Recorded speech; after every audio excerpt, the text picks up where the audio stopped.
Hey you guys, it's Peter, and welcome to my channel, Peterisms, where I tell stories of my life and just little things that I've learned as I have grown into the person that I am today.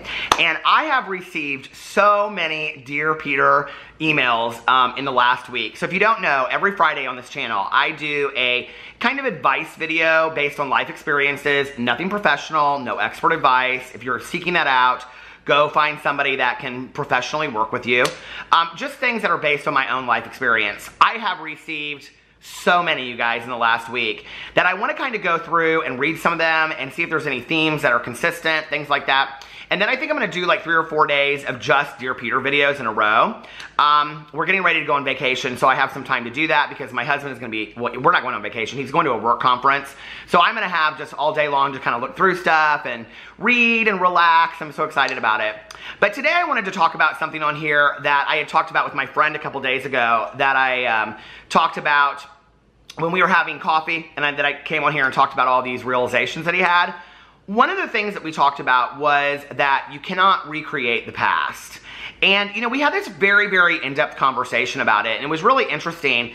And, you know, he was talking about, I don't know how old he is. He's probably 32, 33.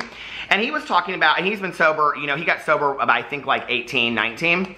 And he was talking about, you know, that it was hard for him when he first got sober because he missed those friendships that he had from high school, and, you know, those people kind of went on and passed him by, and, you know, even if they used, like, you know, drugs and alcohol, that they didn't use to the same degree that he did, and so he was always getting in trouble, but they weren't. And, you know, this is very, very similar to my story, and we were talking about how you can, like, really never go back and recreate those friendships. You can never go back and recreate those times, you know?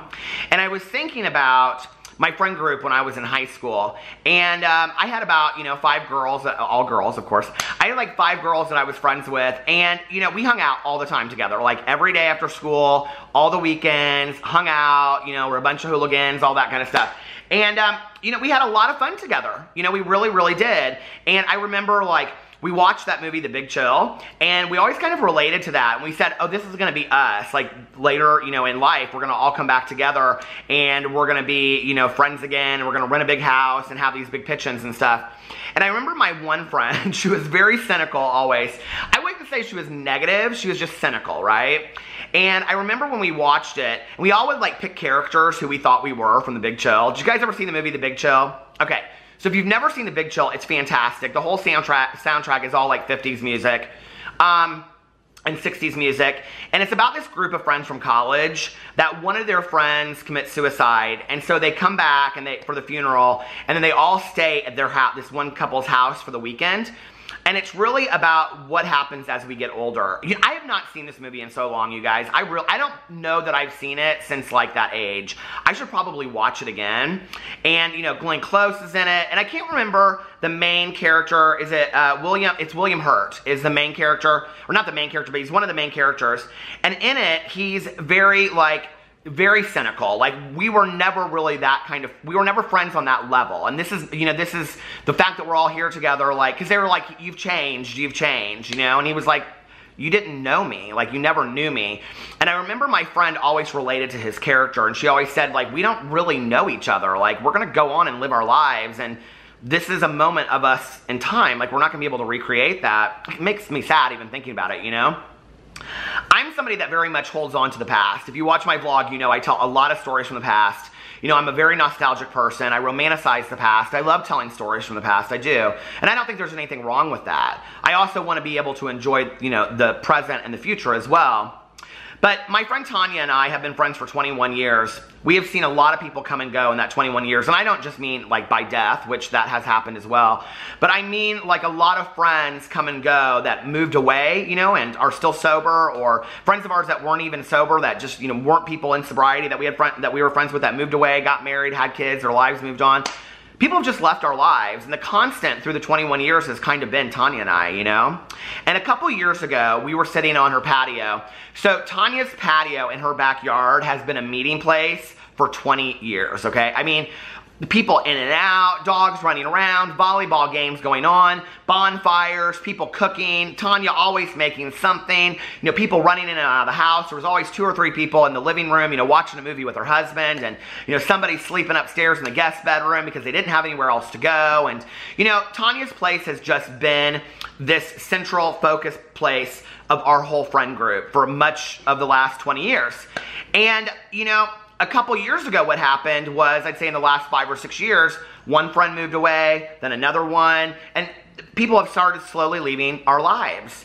And it really, at this point, is Tanya and I. I mean, it really is. And we don't talk to any of these people from our old group, and not because we don't want to. We would love to have them there, It's just they have either gone back out and started using again, or they've moved away, or they, have new lives of their own, and things like that. So, Tanya and I have talked a lot about, like, God, I wish we could, like, we should call them up, we should have a reunion, see how things are doing, people are going and whatever. And one night we were sitting out on our patio, middle of summer, probably 2-3 years ago. I think it was like 3 years ago. And she said, I'm tired of the ghosts of the patio. And I said, what do you mean? And she goes, I'm just tired of, like, reliving the ghosts of the patio. Like, we sit here a lot and talk about, oh, do you remember so-and-so? And do you remember that? And ha ha ha, and we laugh and tell stories.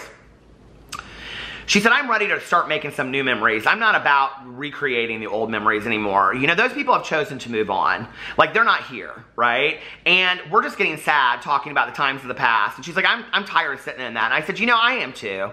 Like, life is too short. I want to live some good times. I want to be able to go out and really have good times in my life again and meet new people.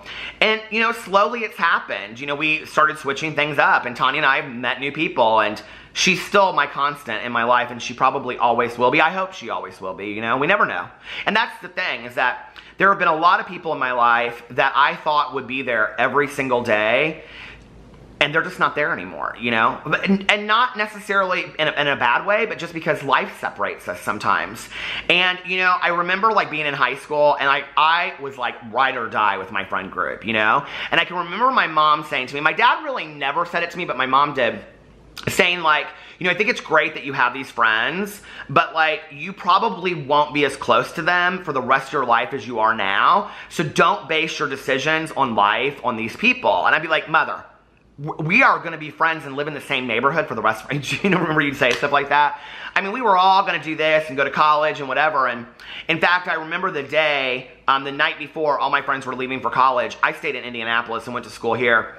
And we were all in my friend's bedroom. I've talked about this on my vlog before. We were all in my friend's bedroom, and I had friends in high school that were twins, Michelle and Margaret. And we were all in Michelle's bedroom. And I mean, we had spent a lot of time in this bedroom just hanging out, smoking cigarettes, which we weren't supposed to, and all this kind of stuff. And it was fun, like, we were all there telling stories, and they were showing us the stuff that they had packed. And, like, 3 of my friends were going to Indiana University, another friend was going to Purdue University, one of my friends was going out of state, another one of my friends was going to Ball State, and one of my friends was staying here. And the friend of mine that was staying here, she had been my friend since kindergarten, but she had a boyfriend that she was very serious with, and we were going into 2 different schools. And, so I knew in that moment things were going to change. And I'll never forget, like, whenever I would leave her house, her mom would always be sitting at the kitchen table reading. And I remember walking out, and I, walked and said goodbye, and I walked outside, and I got in my car, and I, like, just broke down and started bawling, because I knew inside that my mom was right, that this was probably the end, and it was never going to be the way that it had been before for the 3-4 previous years. And it wasn't. It has never been that way again. A couple years ago, my friends that are twins came home to visit because their dad had passed away. And we got together with another friend of ours, the one that went to Purdue. And we hung out at her condo and got pizza. And we even drove around, listened to all the music, The Smiths, The Cure, all that kind of stuff, New Order. And drove around and told jokes and all that kind of stuff. And it was fun, And it was a little bit like it used to be. But I don't know that I would want it to be the way that it was all the time. Do you know what I mean? I want to grow. I want to meet new people. I want to have new people in my life. And I think that's what Tanya was talking about, that she doesn't want to sit here and continue to live the ghost of the patio. That she wants to meet new people and have new experiences, and I do too, and I want my life to be full of that. I want my life to expand upon where it is right now. I want to meet new people, and, in the last year, I've gotten a new sponsor. I've changed up all of my meetings, in 12-step program. I've met a lot of new people, and my home group is my constant home group that I've gone to for some time now. now. I left it for a little while, but I'm back. And a home group is just a group that you make a commitment to going to on a regular basis. And so there's people there that I've known for, 23 years. But I know a lot of other people now too, and I want to meet new people. I don't want to always kind of try to recreate the past, because you can never truly recreate the past. You just can't. You cannot recreate the past. And those moments in time now, okay, because I've realized this and because I do truly know that you cannot recreate the past. Those minutes, moments that I'm sitting there and I'm like, this is fantastic. Okay, if you watch my vlog from the other day, I was at my husband's aunt's house, and the whole family was there. The entire family was there. All of Alex's aunts and uncles and all this kind of stuff. The only person that wasn't there was one cousin who lives in Las Vegas, and it was fantastic, And there was a moment I was sitting on the couch and I was just kind of watching everybody, and my sister-in-law patted my hand, and I looked over at her, and you know what? I knew in that moment, this was a perfect moment. And I just want to remember that. I don't want to try to recreate it. I don't need to take pictures always of it, even though I recorded a part of it, because I wanted to put it on my vlog. But because I do want to remember those times, but sometimes I just want to sit in the moment and say, this is a perfect moment, never to be recreated. I love you guys. I hope you're having a wonderful start to your weekend, and I will see you tomorrow. Bye.